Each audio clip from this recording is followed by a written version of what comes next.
നമസ്കാരം. മലയാളി വാർത്തയിലേക്ക് സ്വാഗതം. നെല്ലേത് പതിരേത് എന്നറിയാതെ നേതാക്കന്മാർ പറയുന്നത് കേട്ട് വാലാട്ടുന്ന കുറെ മനുഷ്യരെ കണ്ടു ശീലിച്ച പാർട്ടി നേതാക്കന്മാർക്ക്, CPM നേതാക്കന്മാർക്ക് എതിർപക്ഷത്ത് ചുണക്കുട്ടികളുണ്ട് എന്നറിഞ്ഞാൽ കുറച്ച് വിയർക്കും, മുട്ടുകൾ കൂട്ടിയെടുക്കും. അതിന്റെ ഏറ്റവും വലിയ തെളിവാണിപ്പോൾ ഉണ്ടായിക്കൊണ്ടിരിക്കുന്നത്. ശ്രീനാദേവി കുഞ്ഞമ്മയ്ക്കെതിരെ വലിയ രീതിയിലുള്ള ആരോപണങ്ങൾ ഉണ്ടാകുന്നു. CPM ഹാൻഡിലുകളിലും ചാനലുകളിലും ബിഗ് ബ്രേക്കിങ്ങുകളായിട്ട് ഈ വാർത്തകൾ ഇന്ന് രാവിലെ മുതൽ ഓടുന്നുണ്ട്. കോൺഗ്രസ് ജില്ലാ പഞ്ചായത്ത് അംഗം ശ്രീനാദേവി കുഞ്ഞമ്മയുടെ പേരുൾപ്പെട്ട റേഷൻ കാർഡ് റദ്ദാക്കാൻ ഉത്തരവ് എന്ന തലക്കെട്ടോടുകൂടെ ആഘോഷിക്കുകയാണ് CPM ഹാൻഡിലുകൾ. തെറ്റായ പേരുവിവരങ്ങൾ ഉൾപ്പെടുത്തിയെന്ന് കടയുടമയുടെയും മക്കളുടെയും ഭർത്താവിന്റെയും പരാതി വന്നതിന് പിന്നാലെയാണ് നടപടി എന്നൊക്കെയാണ് വാർത്തകളിൽ പറയുന്നത്. കടയുടമയുടെ ഭർത്തൃ സഹോദരിയുടെ മകൾ എന്ന നിലയിലാണ് ശ്രീനാദേവിയുടെ പേര് കാർഡിൽ ചേർത്തതെന്നും, എന്നാൽ കാർഡുടമയ്ക്ക് ഭർത്തൃ സഹോദരിയോ മകളോ ഇല്ല എന്നും പരാതിയിലൂടെ ചൂണ്ടിക്കാട്ടുകയാണ്. അടൂർ താലൂക്ക് സപ്ലൈ ഓഫീസറാണ് കാർഡ് ഈ സംഭവത്തിന്റെ അടിസ്ഥാനത്തിൽ റദ്ദാക്കിയിരിക്കുന്നത്. സംസ്ഥാന തലത്തിൽ CPIയുടെയും AIYFന്റെയും യുവ നേതാവായിരുന്ന ശ്രീനാദേവി കുഞ്ഞമ്മ കഴിഞ്ഞ തവണ പള്ളിക്കൽ ഡിവിഷനിൽ നിന്നുള്ള ജില്ലാ പഞ്ചായത്ത് അംഗമായിട്ട് പ്രവർത്തിച്ച ആളാണ്. CPI നേതൃത്വവുമായിട്ടുണ്ടായിട്ടുള്ള പല വിഷയങ്ങളെ തുടർന്ന് തദ്ദേശ തിരഞ്ഞെടുപ്പിന് തൊട്ടു മുൻപാണ് ശ്രീനാദേവി പാർട്ടി വിടുന്നത്. ജില്ലാ പഞ്ചായത്ത് മെമ്പർ സ്ഥാനവും രാജിവെച്ചിരുന്നു. ഇതേ തുടർന്ന് കോൺഗ്രസിൽ ചേർന്ന ശ്രീനാദേവി പള്ളിക്കലിൽ UDF സ്ഥാനാർത്ഥിയായി ജയിച്ചതോടെ കളി കാര്യമായി.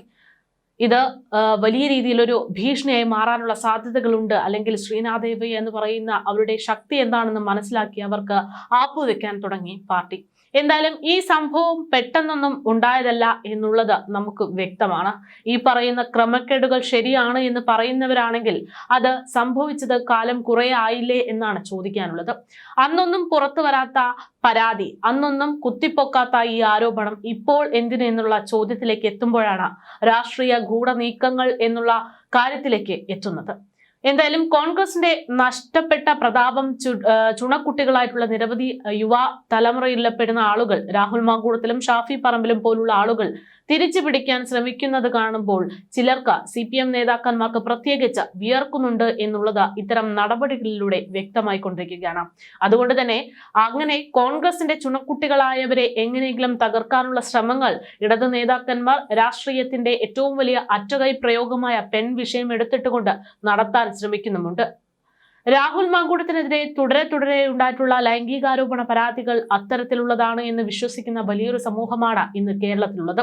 ഇത് കഴിഞ്ഞ് കോഴിയുടെ ശിങ്കിടിയായ അയാളും അതേപോലെ തന്നെ ആയിരിക്കും, അയാളും അത്ര വെടിപ്പൊന്നും ആയിരിക്കില്ല എന്ന് കാണിച്ചുകൊണ്ട് ഷാഫി പറമ്പിലിനെതിരെ ഉണ്ടായിട്ടുള്ള ആക്രമണങ്ങളും അത്തരത്തിലുള്ള ചിലതായിട്ട് വിമർശിക്കുന്നവരോട് ചൂണ്ടിക്കാണിച്ചുകൊണ്ട് വലിയ ആളുകൾ, രാഷ്ട്രീയ നേതാക്കന്മാരൊക്കെ അല്ലെങ്കിൽ രാഷ്ട്രീയ നിരീക്ഷകരൊക്കെ പറയുന്നുമുണ്ട്. എന്തായാലും ഇത്തരത്തിലുള്ള എന്തെല്ലാം നടപടികൾ CPM എടുത്തോ അതൊക്കെ വെള്ളത്തിൽ വരച്ച വര പോലെയായി ഒന്നുമല്ലാതായി പൊട്ടിപ്പാളീസാകുന്നു എന്നുള്ളതാണ് യാഥാർത്ഥ്യം.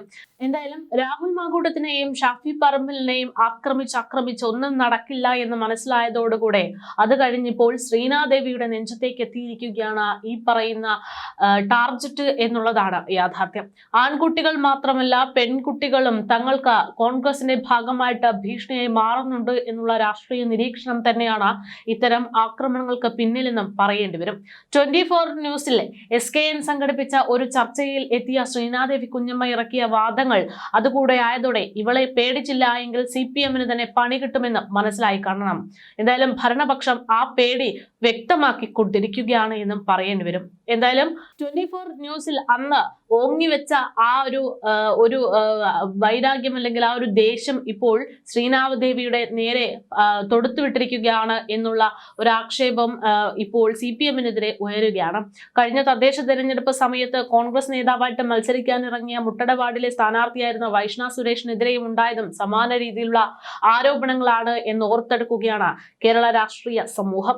തെറ്റായ അഡ്രസ്സിൽ മത്സരിക്കുന്ന മത്സരാർത്ഥിയാണ് വൈഷ്ണ സുരേഷ്. നിയമ സംവിധാനങ്ങളെ വെല്ലുവിളിക്കുന്ന തരത്തിലാണ് മത്സരിക്കുന്നത് എന്നൊക്കെ പറഞ്ഞുകൊണ്ട് വൈഷ്ണയെ അയോഗ്യമാക്കണമെന്ന് ആവശ്യപ്പെട്ടുകൊണ്ട് CPM നേതാക്കന്മാർ കഴിഞ്ഞ തവണ രംഗത്തുണ്ടായിരുന്നു. ഒടുവിൽ കോടതി തന്നെ ഇടപെടേണ്ടി വന്നു ആ വിഷയത്തിൽ. കോർപ്പറേഷൻ ERI ചട്ടം ലംഘിച്ചെന്ന് തെരഞ്ഞെടുപ്പ് കമ്മീഷൻ വിമർശിക്കുമ്പോൾ അതിന് കൃത്യമായ മറുപടികൾ ഉണ്ടായിരുന്നു. വൈഷ്ണ നൽകിയ രേഖകൾ ഉദ്യോഗസ്ഥൻ പരിശോധിച്ചില്ല എന്നും വൈഷ്ണയെ കേൾക്കാതെയാണ് നടപടി നീതീകരിക്കാനാകാത്ത രീതിയിലാണ് എന്നും ചൂണ്ടിക്കാട്ടിക്കൊണ്ട് കമ്മീഷൻ തന്നെ രംഗത്തേക്ക് വരികയും ചെയ്തു.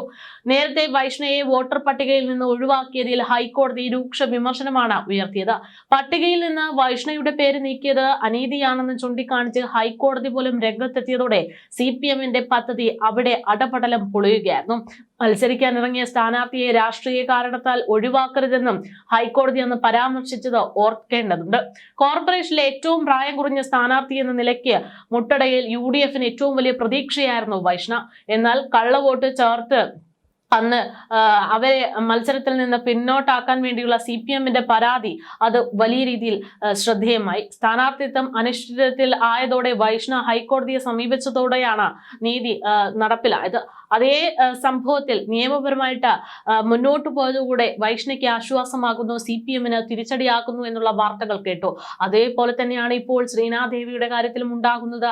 തിരഞ്ഞെടുപ്പ് അടുക്കുന്ന സാഹചര്യത്തിൽ തങ്ങൾക്കെതിരെയുള്ള ആളുകളെ കള്ളക്കേസ് കുടുക്കി കള്ളക്കാര്യങ്ങളൊക്കെ പ്രചരിപ്പിച്ചുകൊണ്ട് തകർക്കാനുള്ള ശ്രമങ്ങളാണ്, ഏറ്റവും നെറുകെട്ട രാഷ്ട്രീയമാണ് CPM നടത്തിക്കൊണ്ടിരിക്കുന്നത് എന്നുള്ള ആക്ഷേപം ഇതോടുകൂടെ വരികയാണ്.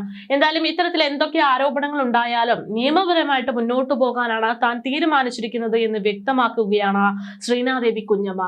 റേഷൻ കാർഡ് റദ്ദാക്കിയ നടപടിയിൽ അവർ പ്രതികരിക്കുകയും ചെയ്തു. കോടതിയെ സമീപിക്കാനാണ് താൻ തീരുമാനിച്ചിരിക്കുന്നത് എന്നാണ് ശ്രീനാദേവിയുടെ പ്രതികരണം. നിലവിലുള്ള റേഷൻ കാർഡിൽ നിന്ന് തന്റെ പേര് വെട്ടിയത് നിയമവിരുദ്ധമായിട്ടാണെന്നും ഉദ്യോഗസ്ഥർക്കെതിരെ നിയമ നടപടി സ്വീകരിക്കുമെന്നും പത്തനംതിട്ട ജില്ലാ പഞ്ചായത്ത് പള്ളിക്കൽ ഡിവിഷൻ കോൺഗ്രസ് അംഗമായ ശ്രീനാദേവി കുഞ്ഞമ്മ വ്യക്തമാക്കി.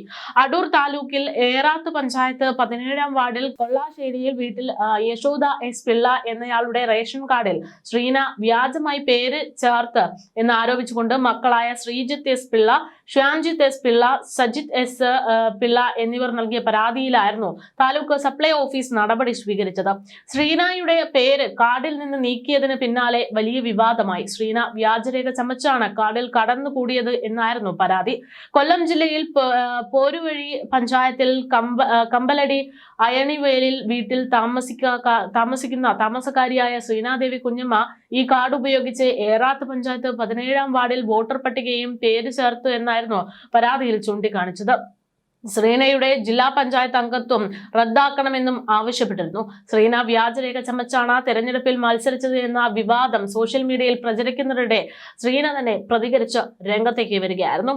തെരഞ്ഞെടുപ്പ് യുദ്ധം എന്തായാലും ഇതോടുകൂടെ വ്യക്തമായിട്ടുണ്ട്. നിയമപരമായിട്ട് താൻ മുന്നോട്ട് പോകുകയാണ്, ഇത് തനിക്കെതിരെയുള്ള CPM-ന്റെ ആക്രമണമാണ് എന്ന് പറയുകയാണ് ശ്രീനാദേവി. എന്തായാലും അവർക്ക് പറയാനുള്ള കാര്യങ്ങൾ, കോടതിയുടെ പരിഗണനകൾ, അതിന്റെ ഭാഗത്തുണ്ടാകുന്ന വസ്തുതാപരമായിട്ടുള്ള കാര്യങ്ങൾ അതിനി പുറത്തു വരേണ്ടതുണ്ട്. ഇതോടൊപ്പം തന്നെ ഇവിടെ നമുക്കൊരു ചിത്രം തെളിയുകയാണ്. കേരളത്തിന്റെ തിരഞ്ഞെടുപ്പ് യുദ്ധം തുടങ്ങിയിരിക്കുന്നു എന്നുള്ള ചിത്രം. എന്തായാലും കേരളം ഉൾപ്പെടെ 5 സംസ്ഥാനങ്ങളിലെ നിയമസഭാ തിരഞ്ഞെടുപ്പുകളാണ് വരാൻ പോകുന്നത്. തിരഞ്ഞെടുപ്പിന്റെ തീയതികളുടെ ഔദ്യോഗിക പ്രഖ്യാപനം മാർച്ച് 15-ന് ശേഷം ഉണ്ടാകുമെന്നുള്ള സൂചനകൾ നിലവിൽ പുറത്തു വന്നു കഴിഞ്ഞു. പശ്ചിമ ബംഗാളിലെ വോട്ടർ പട്ടികയുമായി ബന്ധപ്പെട്ട പരാതികൾ സമർപ്പിക്കാനുള്ള സമയപരിധി മാർച്ച് 15-ന് അവസാനിക്കുന്ന സാഹചര്യത്തിൽ കേന്ദ്ര തിരഞ്ഞെടുപ്പ് കമ്മീഷൻ പ്രഖ്യാപനം നീട്ടിവെച്ചിരിക്കുന്നു എന്നാണ് ഇന്ന് രാവിലെ തന്നെ പുറത്തുവന്ന റിപ്പോർട്ട്. വരും ആഴ്ചയിലെ തിങ്കളാഴ്ചയോ ചൊവ്വാഴ്ചയോ, അതായത് മാർച്ച് 16-ഓ 17-ഓ തീയതികളിൽ വിജ്ഞാപനം പുറപ്പെടുവിക്കുമെന്നാണ് സാധ്യതകൾ. കേരളം, തമിഴ്നാട്, പുതുച്ചേരി എന്നീ സംസ്ഥാനങ്ങളിൽ ഒറ്റഘട്ടമായി വോട്ടെടുപ്പ് പൂർത്തിയാക്കാനാണ് നിലവിൽ കമ്മീഷന്റെ തീരുമാനം. എന്നാൽ അസമിൽ 3 ഘട്ടങ്ങളായും സുരക്ഷാ വെല്ലുവിളികൾ നിലനിൽക്കുന്ന പശ്ചിമ ബംഗാളിൽ 5 ഘട്ടങ്ങളായിട്ടും വോട്ടെടുപ്പ് നടന്നേക്കുമെന്നുള്ള സൂചനകളുമുണ്ട്. കഴിഞ്ഞ തവണ ബംഗാളിൽ 8 ഘട്ടങ്ങളിലായിട്ടാണ് തിരഞ്ഞെടുപ്പ് നടത്തിയത്. വിവിധ രാഷ്ട്രീയ പാർട്ടികളുമായി നടത്തിയ ചർച്ചകളിൽ അടിസ്ഥാനത്തിൽ ഏപ്രിൽ 20-നും 30-നും ഇടയിലുള്ള തീയതികളിൽ വോട്ടെടുപ്പ് നടത്താനാണ് കമ്മീഷൻ ആലോചിച്ചു വരുന്നത്. മിക്ക രാഷ്ട്രീയ പാർട്ടികളും ഇതേ കാലയളവാണ് കമ്മീഷനോട് ആവശ്യപ്പെട്ടിരിക്കുന്നതെന്നാണ് സൂചന. കേരളത്തിലെ പ്രശ്നബാധിത ബൂത്തുകളിൽ ഇത്തവണയും കേന്ദ്രസേനയുടെ സാന്നിധ്യം അടക്കം ഉറപ്പിച്ചുകൊണ്ടായിരിക്കും തിരഞ്ഞെടുപ്പ്.